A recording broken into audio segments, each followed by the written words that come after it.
Ujú. Muy buenas tardes amigos del mundo.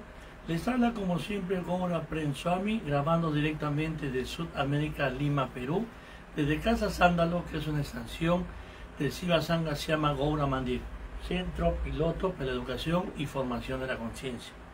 Hoy, como hemos anunciado ya de 2 semanas atrás, con las invitaciones que le hemos hecho, pues hoy ya tenemos una vez más en su 6ª conferencia al ilustre doctor Sir Gustavo Guillén López de Castilla. Ya ustedes los van conociendo, es un abogado graduado en 1988, ¿no, doctor? 88, sí. 88, graduado en la Universidad Mayor de San Marcos, en la Facultad de Derecho, con 3 posgrados en Comercio Civil y Derecho Romano, con amplio dominio en 7 idiomas, es juez de la Corte, co-director de la Biblioteca Nacional y a su vez ha sido el juez de la Corte, le había dicho, un gran padre de familia, un excelente, un buen padre de familia y un gran conferencista, humanista, analítico por excelencia. Antes de empezar esta nueva conferencia que lleva como nombre Conciencia y Sindéresis, ¿no? Conciencia y Sindéresis. Conciencia y Sindéresis, pues vamos a invocar los mantras para darle paso al doctor. Una salvedad al día de hoy. Estamos empezando en puntos, supuestamente termina a las 3, pero el doctor tiene de aquí conferencias empatadas a las 3 de la tarde, a las 4 de la tarde, cosa que yo le dije, mire doctor, vamos a hablar hasta las 3:45 porque yo tengo un lapso de 15 minutos y enfoque bien la segunda conferencia que tiene con otro grupo de personas. Entonces vamos a aprovechar al máximo la presencia del doctor, su conocimiento y sobre todo el espíritu de compartir. Ese espíritu que lo hace más que humano, lo hace excepcional al doctor, por ese espíritu de compartir, su solidaridad y ese sentir de querer apoyar con su sapiencia pues a todos ustedes los presentes, que ya estamos muy felices que siempre nos acompañan. Pongan Yanti Miranda Siam, Yanan Yanan Salaka, Yan Shakshum, Litan Yena, Tashmai Shivave Namaha, Panchakalpa Tarubya Shak, Kripa Sindhueva Shak, Patitanam, Pava Nevyo, Vashna Nevyo Namo Namaha, Sri Krishna Chaitanya Prabhu Nityananda, Sri Advaita Gadadhara, Sri Asati Gaura Bhaktavinda Ki Jai, Namo Mahava Dandaya Krishna Prema Pradayate, Krishnaya Kriya Chaitanya Name Gaura Krishna Maha, Hare Krishna, Krishna Krishna, Hare Hare, Hare Rama, Rama Rama, Hare Hare, Hare Krishna, Krishna Krishna, Hare Hare, Hare Rama, Rama Rama, Hare Hare, Hare Krishna, Krishna Krishna, Hare Hare, Hare Rama, Rama Rama, Hare Hare.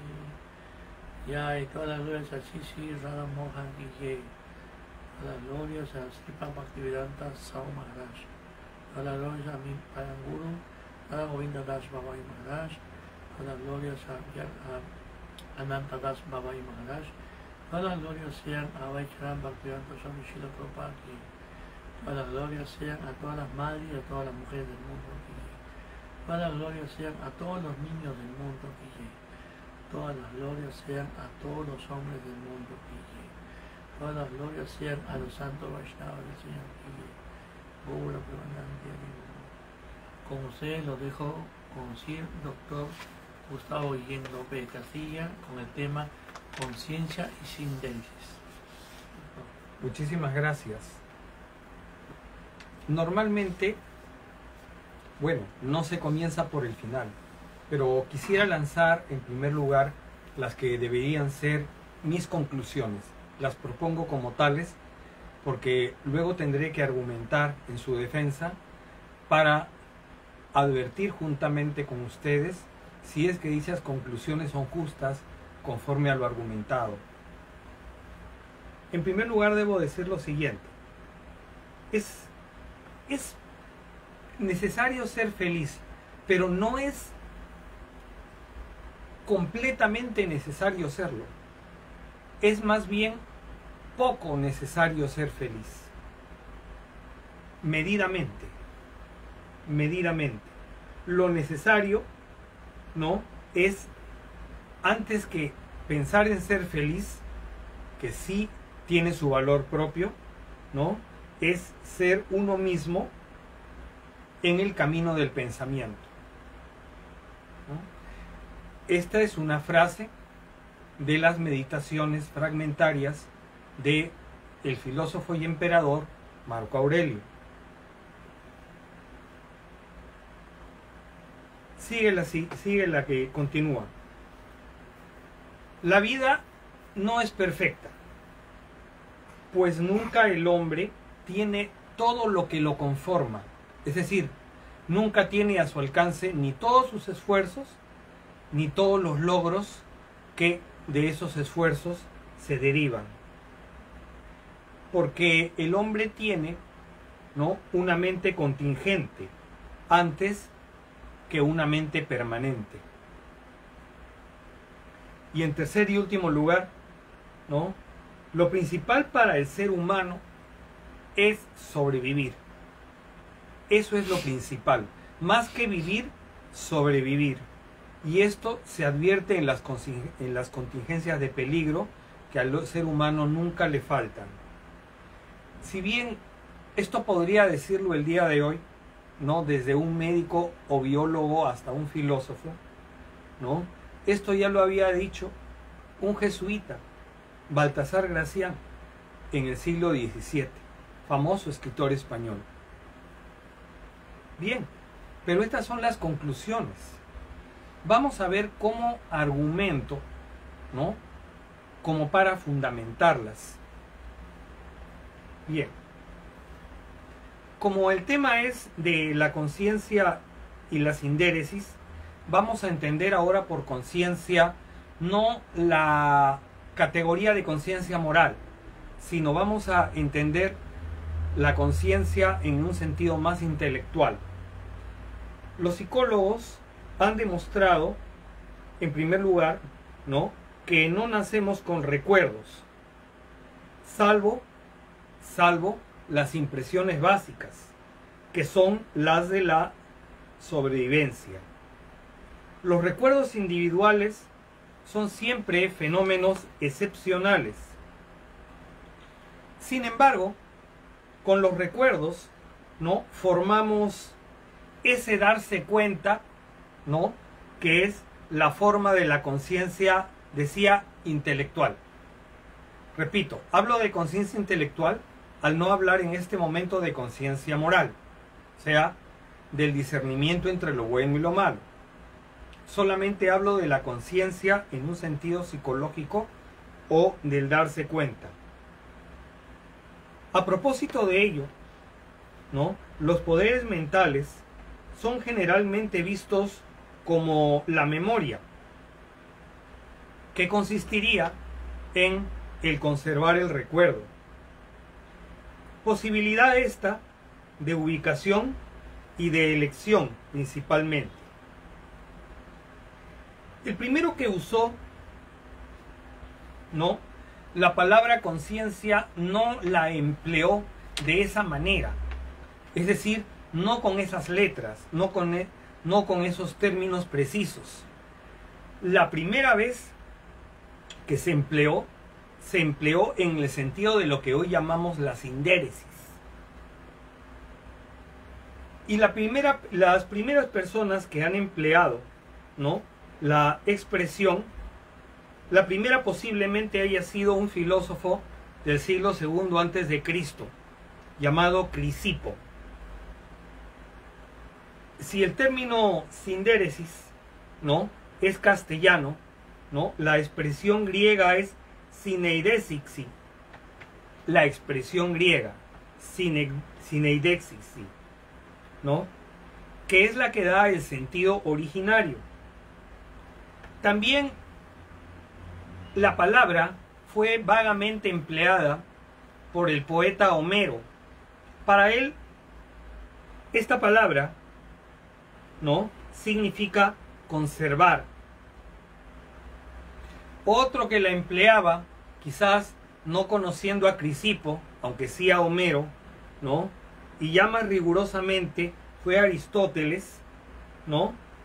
En un tratado, en el Tratado de las Plantas, es decir, un tratado de carácter biológico, no filosófico, ¿ya? Y el término empleado más correctamente por él era euntepeu, que quiere decir guardar. Como digo entonces, para Homero, conservar. Para Aristóteles, guardar. Bien. Si seguimos adelante, no nos queda más remedio, ¿no? Vamos a encontrarnos con un santo que escribió en un texto determinado el término centella consciente. Recién en ese momento, centella consciente, ¿ya? Recién en ese momento, la palabra sindéresis es asociada con la palabra conciencia. Centella consciente quiere decir la centella o la chispa de la conciencia. La centella o la chispa de la conciencia. De todas maneras, el empleo que le daba San Jerónimo a la expresión no era en orden intelectual como estoy haciéndolo yo, o sea, en el sentido de un darse cuenta, o sea, la conciencia psicológica, sino en el sentido de la conciencia moral. Para él, por ejemplo, ¿no? Centella de la conciencia, ¿no? Significaba la lucha contra el pecado, ¿no?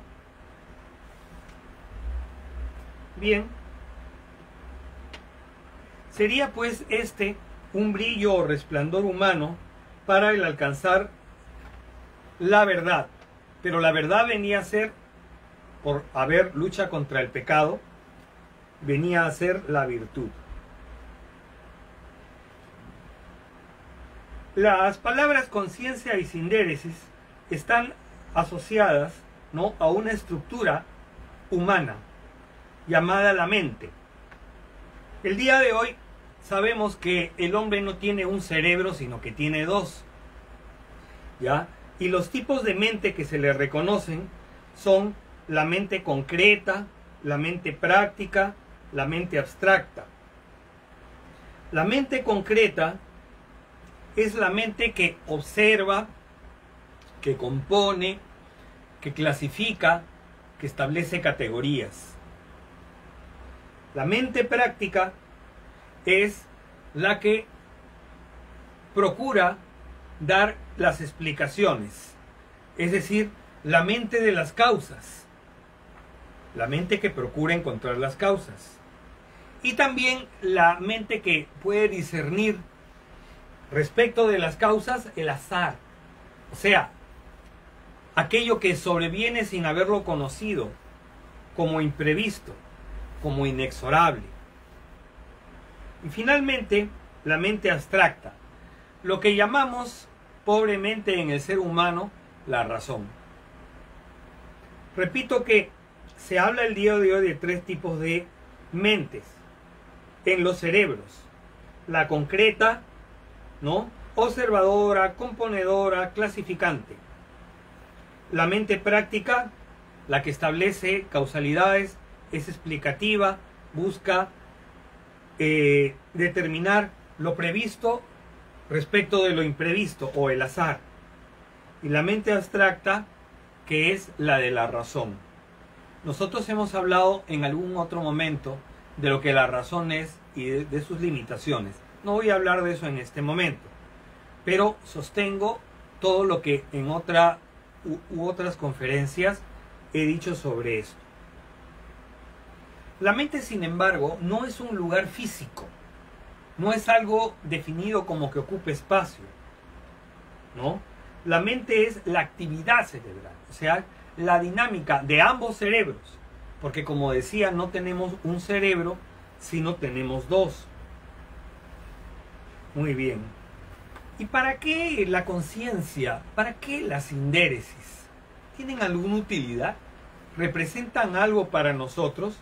Yo había dicho en uno de los puntos de conclusión, ¿no?, de que el hombre tiene una mente contingente.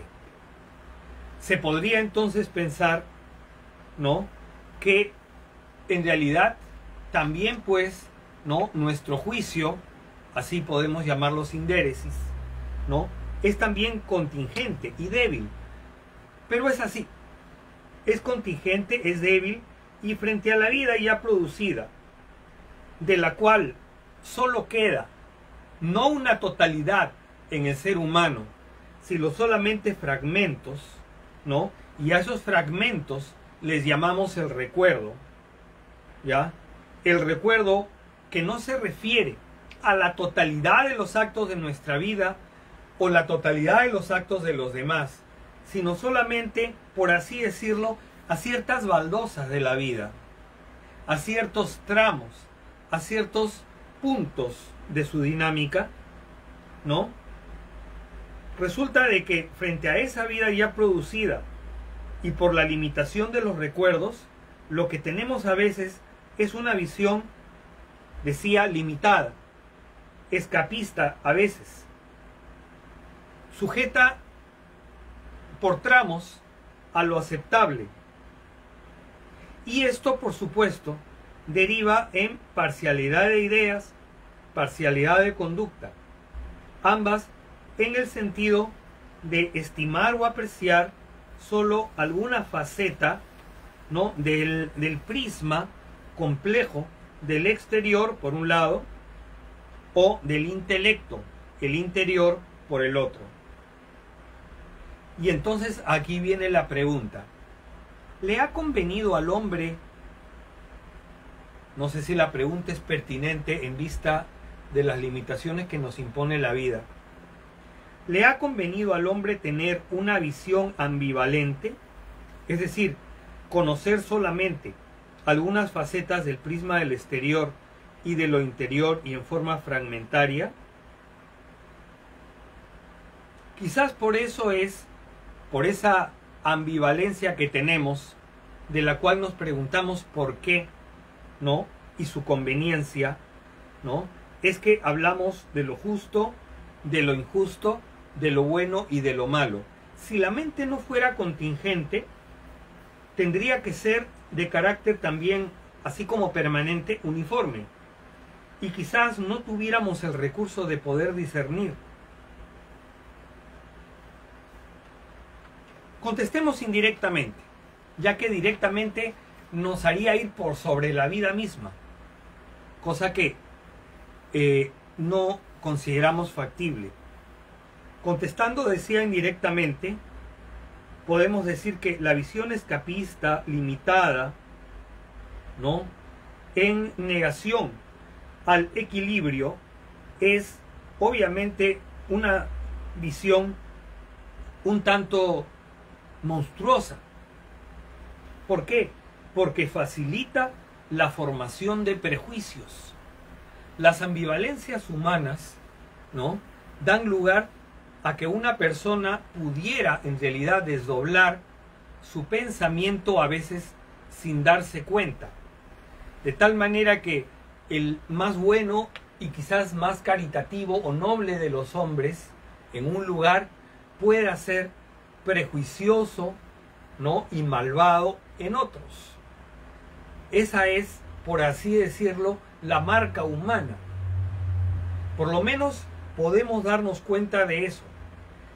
Si no pudiéramos superarlo completamente, por lo menos podemos darnos cuenta de eso, ¿no?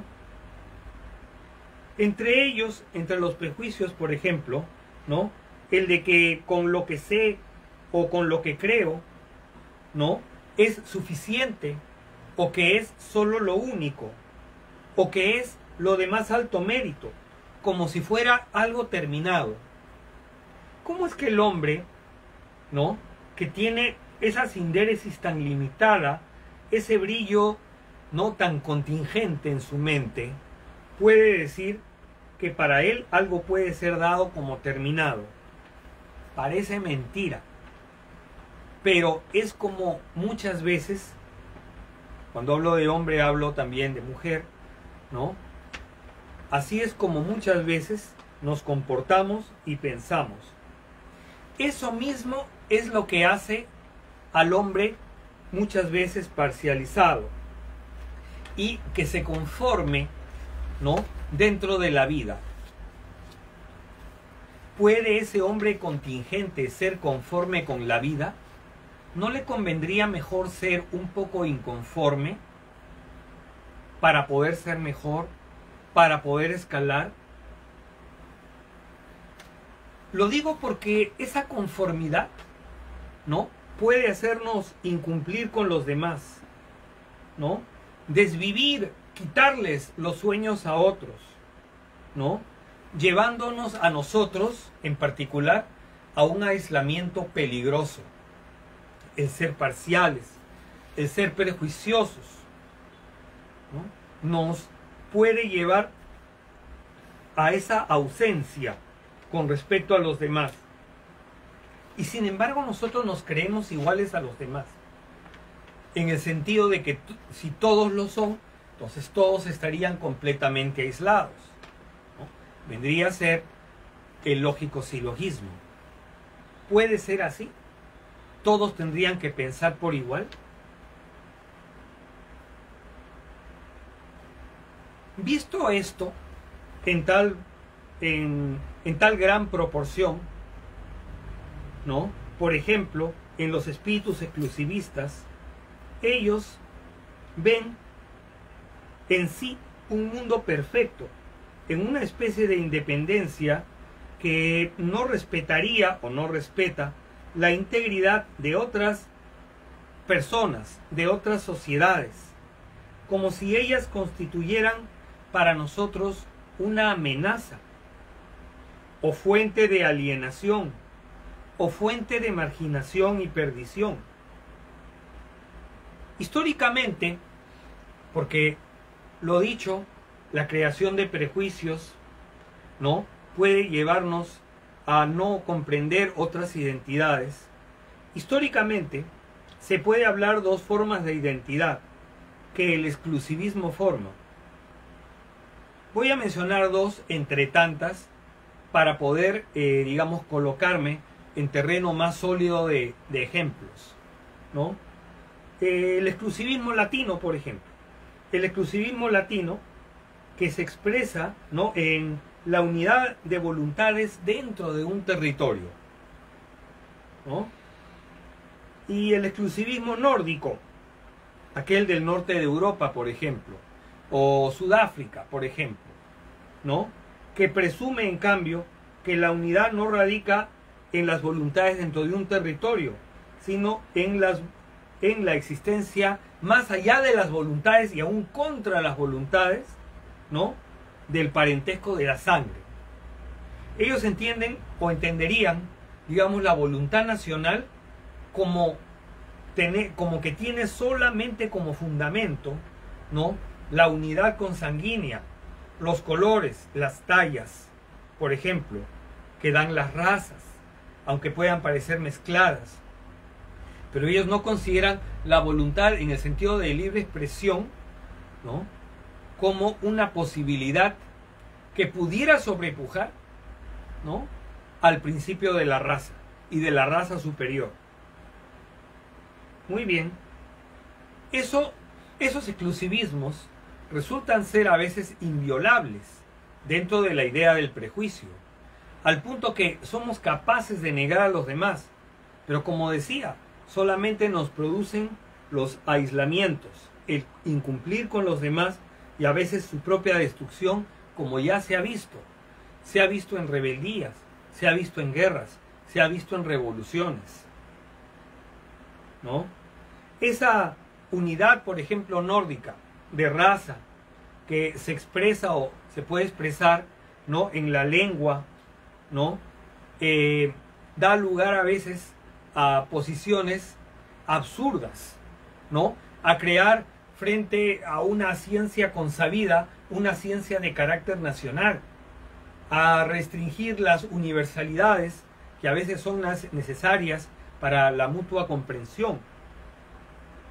Y, por ende, es propia esta noción nórdica en este caso particular, es muy propia o se ha vinculado al desarrollo de las ciencias naturales. En fin, los exclusivismos han demostrado, sin embargo, lo siguiente: su gran incapacidad para dar vida en el contraste entre ideal y los resultados, que son casi siempre, decía, por el aislamiento mismo y la supuesta inviolabilidad, ¿no?, en sangre y muerte, que han sido prédicas, ¿no?, de ciertas tendencias, inclusive de algunas religiones, ¿no?, a través, decía, de la verdadera ruina humana. Aquí el vínculo, ¿no?, entre la conciencia psicológica o el darse cuenta y la conciencia moral.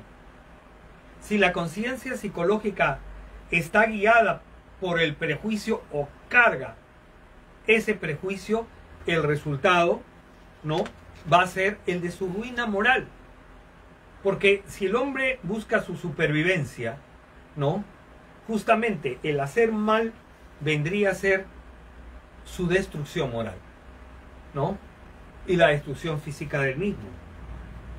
Pues no se conforma con nada al no buscar límites ni respetar los límites ajenos. A ello, a estas especies de prejuicios, algunos lo llaman, parece mentira, ¿no? Parece mentira, pero lo llaman o lo pueden llamar armonía o felicidad. Sin embargo, si se comprende la felicidad ya en un aspecto, en un sentido más universal, ¿no?, como el estado de hallar juntos todos los bienes o tener juntos todos los bienes, no se refiere a los bienes materiales necesariamente, ¿no?, sino las cosas buenas, tenerlas juntas, ¿no? Entonces, resulta de que si la felicidad es eso, hallar juntos todas las cosas buenas, resultaría que no podría en realidad encontrarse la felicidad como forma de alcanzar la prolongación de nuestra vida en el empleo de los prejuicios. Reducir además todo lo de la felicidad como fin, ¿no?, a el empleo de el método, si el método es evidentemente destructivo por ser prejuicioso o exclusivista, no hay una reductibilidad a la razón. Es decir, en buena cuenta, y aquí encontramos nuevamente la ligazón, no es posible una sana conciencia intelectual, prejuiciada, porque ésta niega las posibilidades del desarrollo de la conciencia moral. Entonces hay un vínculo entre ambas. Yo las separé originalmente, pero el día de hoy debo procurar su articulación, porque una no puede en realidad vivir sin la otra. Muy bien. A propósito de eso, decía Platón, la ciencia, en el entendido de la palabra conocimiento, la ciencia, separada de la justicia y separada de la virtud, no pasa de ser una habilidad para el maleficio. ¿De qué nos sirve efectivamente la ciencia empleada como método para encontrar la felicidad, si es que no está orientada o no tiene como finalidad y no encuentra como camino además, la justicia por un lado y la virtud por el otro? La ciencia no serviría para nada, ni siquiera para la propia supervivencia que se quisiera tener. Había dicho que la mente es necesaria para la supervivencia, porque la vida busca su prolongación. Pero de ninguna manera, entonces, la ciencia, como tal ciencia, conjunto de principios, o empleada como un método, ajena, y aquí yo acojo esas palabras platónicas, empleada contra la justicia, empleada contra la virtud, no resultan sino maleficios o habilidades para el maleficio. Bien, la mente humana lucha, dije al comienzo, aunque de forma un poco ruda, no por alcanzar principalmente la verdad, sino por la supervivencia. Aunque es verdad también, que si no luchara por lo que las cosas verdaderamente son o deben ser para su propia orientación, tampoco podría supervivir,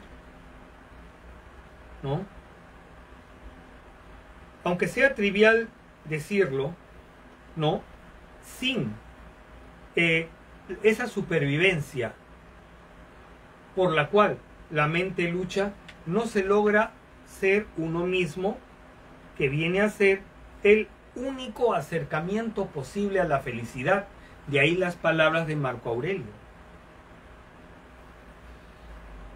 Ni tampoco encaminarse, por supuesto, en el pensamiento, que es el único guía, coincidiendo, por ejemplo, con Aristóteles en el sentido de la felicidad, la reunión de los bienes, según Aristóteles,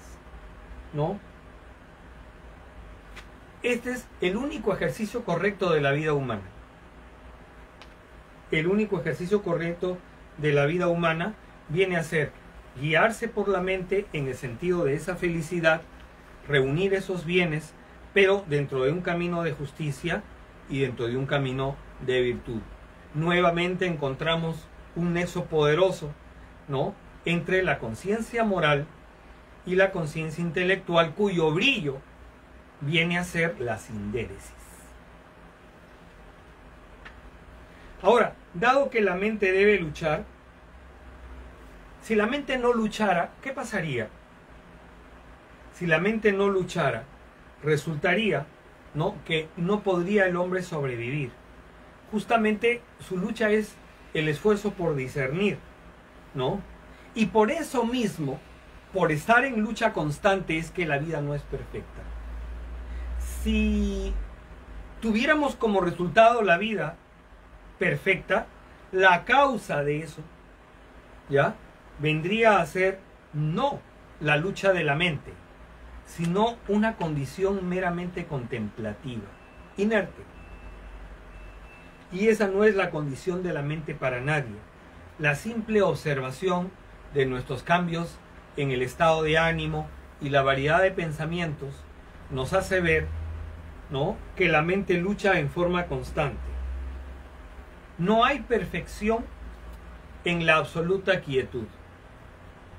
Ni la quietud es un estado de conformidad.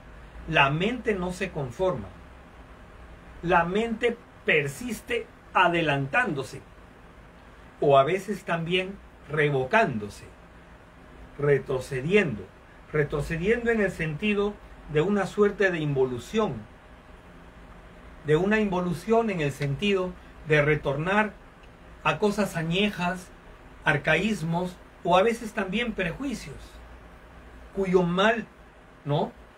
cuya mala condición es una que yo ya describí. El hombre es, justamente por su contingencia, un ser de simple tránsito en el mundo. Debemos soportarlo así. Es una temporalidad, un instante, si vamos a comparar con otros elementos de nuestro universo. Eso es bien sabido. Pero no siempre se maneja la idea de que su destino debe ser afín con su doble naturaleza. La doble naturaleza de la mente. La razón por un lado, la sinrazón, los afectos, las emociones por el otro. La única virtud a ese respecto que nos lleva a la supervivencia, a nosotros que manejamos por un lado la razón, solo un poco, fragmentariamente, recuerdos vagos, y al mismo tiempo las emociones, los afectos, la variedad de los sentimientos, ¿no? La única virtud que debemos practicar a ese respecto para que la mente siga luchando, ¿no? Es ser optimistas. La única. No conocemos otra. No es posible hallar otra. Porque si la mente lucha por la supervivencia, dicho nuevamente en términos muy rústicos, muy gruesos, ¿ya? Entonces, solamente el optimismo, ¿no?, puede sostenerla en la lucha. Solamente el optimismo. Frente a las contingencias, al mundo que nos rodea, a los pálpitos de la vida, a las variedades, ¿no?, de la razón y la sinrazón. Solamente el optimismo. De ello surge otro significado, otra pregunta, ¿no? Si la mente está constantemente luchando para la supervivencia, entonces, tomando en cuenta que la supervivencia se refiere a la vida, entonces, ¿cuál es el significado de la vida? ¿Cuál es? Bueno, no me atrevo ni siquiera a insinuar algo de eso. Si algo tuviera que insinuar, lo haría en términos hipotéticos. No será, sin embargo, en esta ocasión. Sé que he sido más breve de lo corriente, pero hablar del significado de la vida en palabras mayores, ¿no?, nos exigirá más que una conclusión, solamente una discusión. Y si ustedes me permiten, me la voy a reservar para una futura oportunidad, agradeciendo la presente. Gracias. Ay. Yo creo que en cualquier momento vamos a iniciar al doctor Yen en la vida espiritual, pues él está bien encaminado, tanto en el conocimiento como en los conceptos, y va hilando, va ir mandando muy bien los conceptos, las palabras, para poder entender más claramente este título de su conferencia, que ha sido a su vez muy enriquecedora, hablar acerca de la conciencia y la sindéresis. No es tema común. Sí escuchamos por un lado lo que es conciencia, y lo escuchamos de una manera desde académica hasta popular, lo escuchamos de una manera consciente hasta inconsciente, ¿no? Sé consciente, por favor, arregla tu cuarto, siempre lo encuentras limpio, desorden. O sea, siempre estamos tirando esas palabras, pero realmente no estamos muy afinados con la palabra. La utilizamos, la escuchamos, pero afinados con esa palabra no lo estamos. Porque conciencia quiere decir vive tu aquí, tu ahora, vive tu presente. Pero no solamente eso, sino vive con responsabilidad de tus actos, de asumir la responsabilidad de tus actos, ser consciente. Pero más allá, como dijo el doctor, el doctor hoy día da una cátedra que habló de la conciencia y la síntesis, el aspecto intelectual, ¿cierto? Y mi campo es el aspecto espiritual, humano. Entonces, la síntesis, pues en resumidas cuentas, es un concepto que el doctor, ahí lo estuvimos hablando entre telones antes de la conferencia, que es un concepto que se hablaba en la antigua Grecia, ¿cierto? En la antigua Grecia, y nació más o menos por Pitágoras, ¿no? Por Pitágoras, ¿no? Después, un poco después de él. Un poco después de Pitágoras.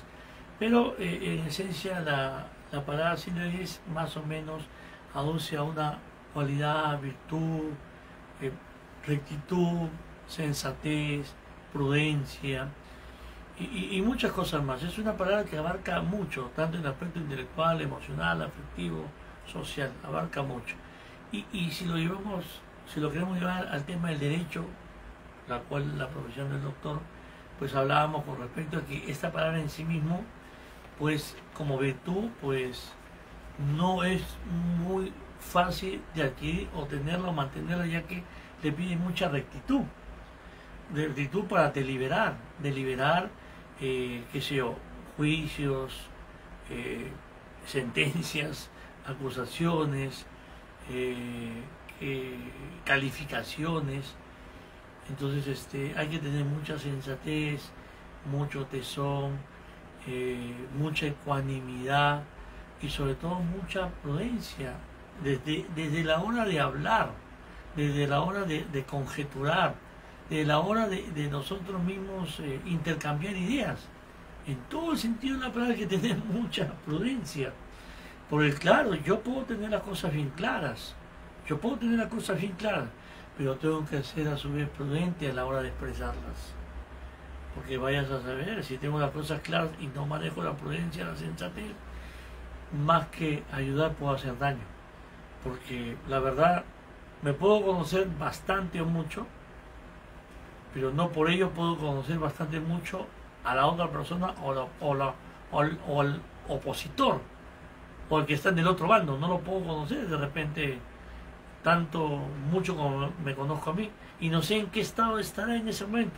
Pero yo por deliberar un juicio y no manejar la prudencia o la sensatez, de repente puedo hacerle daño, ¿no? ¿Por qué estará pasando por ciertos problemas emocionales, afectivos, sociales, laborales, que el hombre de repente está prendido de un hilo? Y yo sin saberlo, pero yo estoy expresando la verdad, pero sin prudencia y sin sensatez. Lo que pasa es que la prudencia y la sensatez está enmarcado en lugar, tiempo y circunstancias. Y tengo que manejar eso muy bien.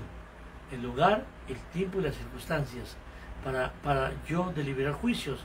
Porque si no estoy muy bien ubicado en el lugar, tiempo y circunstancias, de repente me lanzo así nomás sin considerar pues los que están en el otro lado, en la otra orilla del río. O sea, sin considerar eso, y puedo hacer más daño que bien. Entonces esta palabra de sinderesis, que está asociada a la conciencia, pues no es un juego, no es una palabra bonita o rebuscada, es más que ello, está pegada a la moral, ¿no? Está pegada a la moral, ahí hemos estado leyendo, y claro, bajo la sombra del conocimiento del doctor. Y por el aspecto humano, espiritual, pues lo que nos ha explicado el doctor nos lleva a una toma de conciencia, nos lleva a ser más sensatos con nuestra manera de pensar, sentir, actuar. Habló el doctor que hay dos tipos de mente, ¿no? Dos tipos de cerebro, dos cerebros, ¿no? Y que la mente también lleva un papel preponderante en todo ello. Más los espiritualistas hablan con respecto a ello que en esencia uno es un alma, en esencia uno tiene 5 sentidos y toma la mente como el sexto sentido, que no deja de ser material, pero es lo más fino. Igual toma la mente como algo muy inestable, como que la mente es uno de nuestros sentidos más sutil, pero inestable a su vez, porque siempre está deseando, queriendo, es insaciable, siempre está queriendo, siempre está con ese sentimiento, ese pensar de adquirir, de conocer, por eso es insaciable. Y dice también que la mente es obstinada. No es fácil, si uno quiere hablar de dominio, no es fácil dominarla. Y quiere decir entrenarla, educarla. Pero si uno le da el carácter intelectual a este concepto de mente, pues pegado al pensamiento, pues uno puede hablar ya de firmeza, ¿no? Entre mente y con el pensamiento podemos ser firmes en nuestra manera de pensar, en nuestra manera de sentir, en nuestra manera de actuar. Pero la India siempre está dando nuevas luces con su aspecto ancestral. Son nuevas luces como antiguas luces, pero siempre está fijado en el tema del alma, en el tema de la conciencia, que es una de las más grandes virtudes que pocos practican, porque el practicar hace que lo que está latente se manifieste. No es que uno no carece, no es que uno carece de conciencia, no es que uno carece de sinderesis, Simplemente todo ello está latente en uno y toca ponerlo en práctica. Y eso es la práctica del día a día, hasta el último día que cerremos nuestros ojos. Y con estas palabras termino. Son 2:45, terminamos a las 3. Pero en un principio dije que el doctor de Comercio empalma otra conferencia de 3 a 4, de 4 a 5, y en verdad tiene el tiempo justo, pero en sí mismo él ha querido cumplir. Era un hombre de palabra, y eso vale mucho porque expresa su estima. Expresa su estima a lo que hace, a lo que es, y expresa su estima a los presentes, a que lo están siguiendo. Su estima, su consideración, la palabra, pues uno asume su palabra, pues dice mucho, pues, ¿no? Dice mucho y lo va calificando como persona. Entonces, muchas gracias a todos ustedes por su presencia, participación. Gracias por seguirnos en este programa tan lindo que lleva como nombre Raga Nuga Bhakti, reunión espontánea de amor y devoción. Un abrazo de corazón. Doctor, hoy hemos cumplido son 22 temporadas. ¿Cómo se puede decir eso? 22, la 22 temporadas. ¿Está bien dicho? Simplemente eso, o 22 plazos, claro. Ajá. Hoy ya estamos cumpliendo las 22 temporadas de este año, de este cuarto año, porque ya llevamos 4 años con las conferencias y transmisiones. Pues estamos cumpliendo las 22 temporadas de este cuarto año. Y damos las gracias a ustedes que nos siguen, y con sus preguntas enriquece también estas conferencias. Un abrazo de corazón, doctor. Gracias por todo. Muchas gracias. Muchas gracias a todos ustedes.